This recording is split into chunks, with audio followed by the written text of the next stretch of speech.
माननीय अध्यक्ष महोदय, विधानसभा में हमने देखा है कि कई बार मंत्री और इसी सत्र में और इससे पहले के सत्र में मंत्रियों के जवाब में विरोधाभास है। अध्यक्ष महोदय, कभी वो लिखित में कुछ और उत्तर दे रहे हैं, उत्तर देते समय कुछ और उत्तर दे रहे हैं, एक विभाग कोई और उत्तर दे रहा है, दूसरा विभाग कोई और उत्तर दे रहा है। माननीय अध्यक्ष महोदय, आज के मेरे उत्तर में माननीय मंत्री जी ने कहा कि 23 प्रकरण लंबित हैं और ध्यानाकर्षण का उत्तर आया अध्यक्ष महोदय, जिसमें 47 प्रकरण लंबित है बताया गया है। मंत्री महोदय, अब मैं माननीय मंत्री जी से जानना चाहूंगा कि दोनों में से कौन सा उत्तर सही है।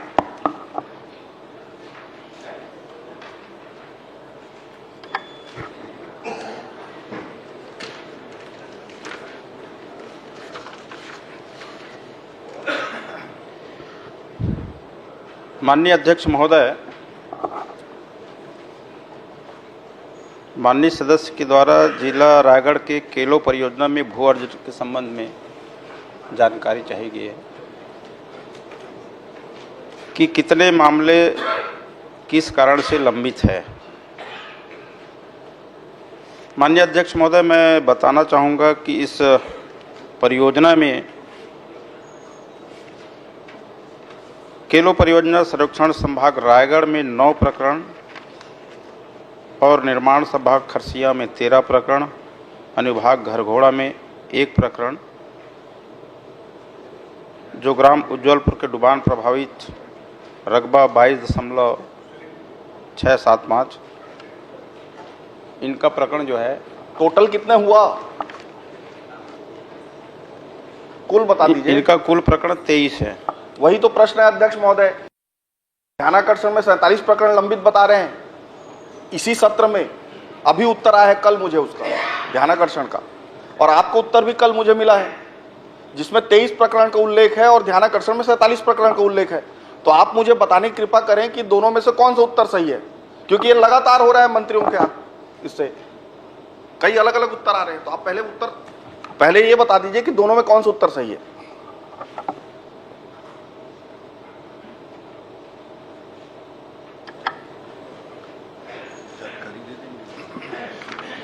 माननीय अध्यक्ष महोदय, जो जानकारी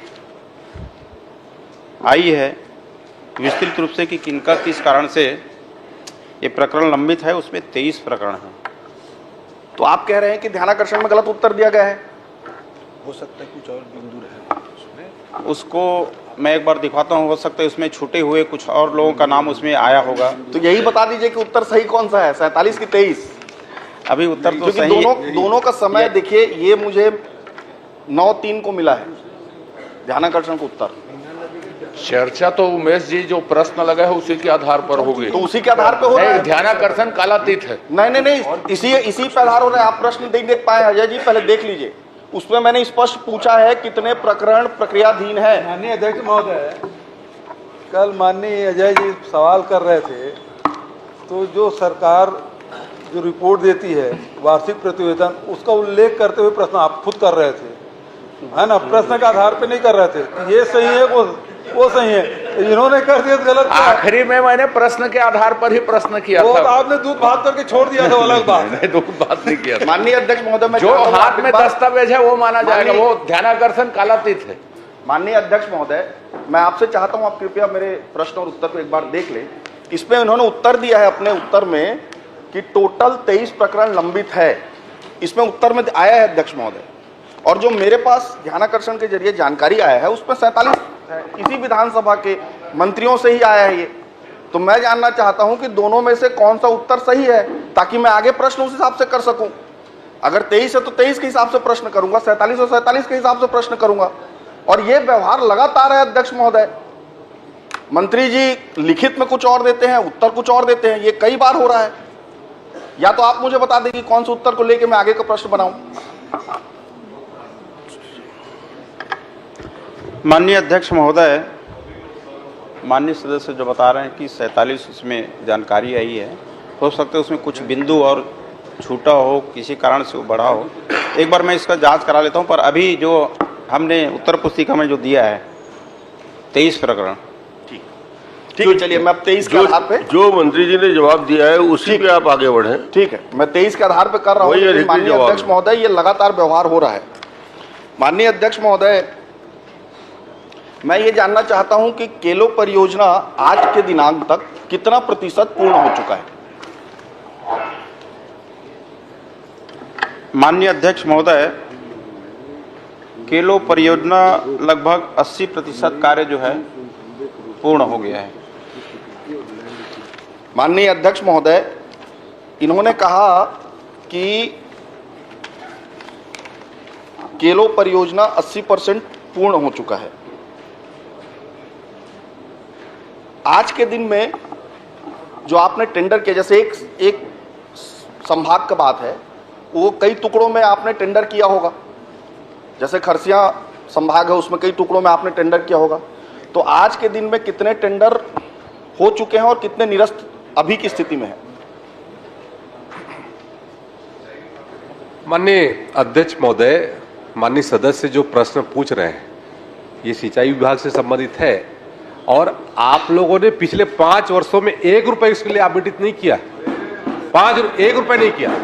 ये तो हमारी सरकार, हमारे माननीय वित्त मंत्री है, उन्होंने 291 करोड़ का कल इसमें बजट में दिया, ये और 100 करोड़ लगभग लैंड एक्विजिशन में दिया इसमें। अगर सिंचाई विभाग का प्रश्न है तो मैं छोड़ देता हूं, आप अगर आदेशित करेंगे तो मैं छोड़ दूंगा। मैं तो ये मान के चला था कि ये सामूहिक उत्तरदायित्व है और उत्तर मिलेगा। लेकिन अगर आप चाहेंगे, आपका जो आदेश रहेगा, आप सिर्फ राजस्व में अगर स्थिर रहने के लिए बोलेंगे तो मैं राजस्व में स्थिर रहूंगा। नहीं, राजस्व मंत्री से आप पूछिए। ठीक है, कोई दिक्कत नहीं। ठीक है, मैं अगर आप चाहते हैं तो मैं इसी में पूछता हूँ। जमीन अधिग्रहण की प्रक्रिया जो आपने लगभग पूरी कर ली है 23 प्रकरणों को छोड़कर, ठीक है, क्या ये प्रकरण जो लेट हुआ है इसमें केंद्रांश की राशि नहीं मिलना भी एक कारण था?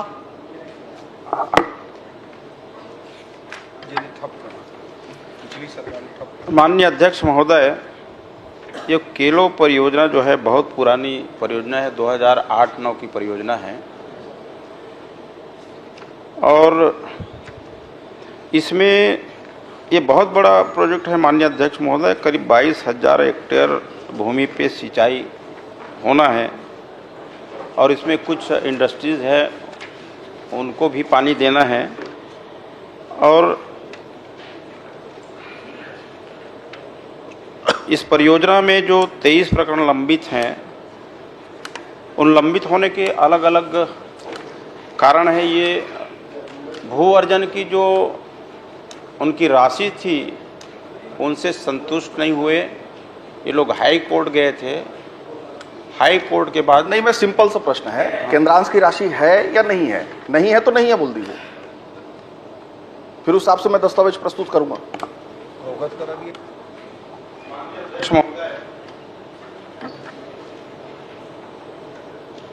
भू अर्जन का काम राजस्व विभाग करता है, पर उस परियोजना को पूरा करना जल संसाधन विभाग का काम है। तो मैं स्पष्ट तौर से निवेदन करना चाहूँगा कि मैं उस जलाशय के बारे में भू अर्जन से रिलेटेड प्रश्न ही पूछता हूँ।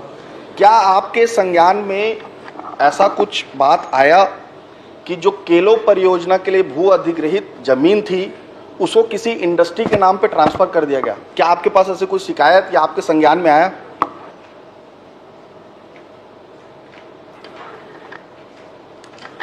माननीय अध्यक्ष महोदय, माननीय सदस्य जो शिकायत बता रहे हैं कि इनका जमीन इंडस्ट्रीज को ट्रांसफर कर दिया गया है, ये हमारे पास शिकायत में अभी तक नहीं आया है। ठीक। माननीय अध्यक्ष महोदय, मैं बताना चाहूँगा कि अगस्त 2024 को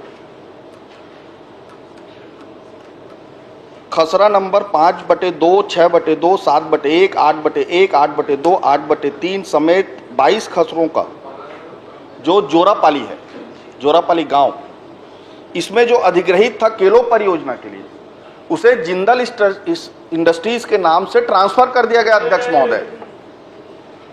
और ये एक बहुत बड़ा अपने आप में ये है और इसके ऊपर किसी पे ऊपर कार्रवाई तक नहीं हुई है। हमने शिकायत दिया कलेक्टर को अध्यक्ष महोदय, कि जोरापाली में इस तरह के घटना हुई है। आप जिंदल के खिलाफ कब से हो गए? अरे क्यों नहीं होगा भैया? अरे जिंदल के प्लेन तो आपके लिए चलती थी खास। हो गया, बोल दिए। 2024 अगस्त की बात है, इसकी शिकायत भी हमने की, अभी तक इस पे कोई कार्रवाई नहीं हुई है। तो क्या मंत्री जी बताएंगे कि इसमें क्या कार्रवाई करेंगे? माननीय अध्यक्ष महोदय, माननीय सदस्य उमेश पटेल जी जो शिकायत कर रहे हैं कि जलाशय की भूमि जिंदल इंडस्ट्रीज को ट्रांसफ़र कर दिया गया है, ये शिकायत मुझको दे, मैं निश्चित रूप से मैं विश्वास दिलाता हूं कि इसमें मैं कार्रवाई करूंगा। माननीय अध्यक्ष महोदय, इसी में ये तो लैंड यूज चेंज का मामला है, क्योंकि जलाशय के लिए था और लैंड यूज चेंज हुआ तो बिना आपके अध्यक्षता में जो कमेटी बनी है और उसके बिना ये ट्रांसफर कैसे हो गया? और आप कहते हैं इसकी जानकारी नहीं है। ये इतना बड़ा है फिर कैसे हो गया? क्योंकि लैंड यूज चेंज करना है, यदि या तो ओपीजी आप ही दे दो उत्तर। लैंड यूज चेंज करना है, यदि उद्योग विभाग को देना है तो बिना आपके अनुमति, मंत्रालय में आए बिना, राजस्व मंत्री का अध्यक्षता में जो कमेटी बनी है उसके अनुमोदन के बिना कोई भी भूखंड उसमें लैंड यूज चेंज नहीं हो सकता।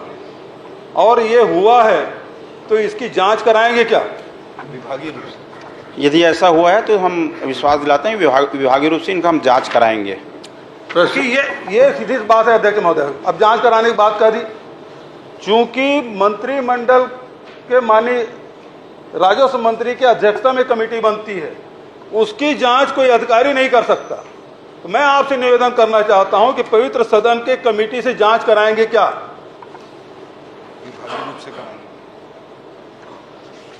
माननीय अध्यक्ष महोदय, ये शिकायत जो बता रहे हैं माननीय उमेश पटेल जी, उसका हम विभागीय रूप से अपना जांच कराएंगे।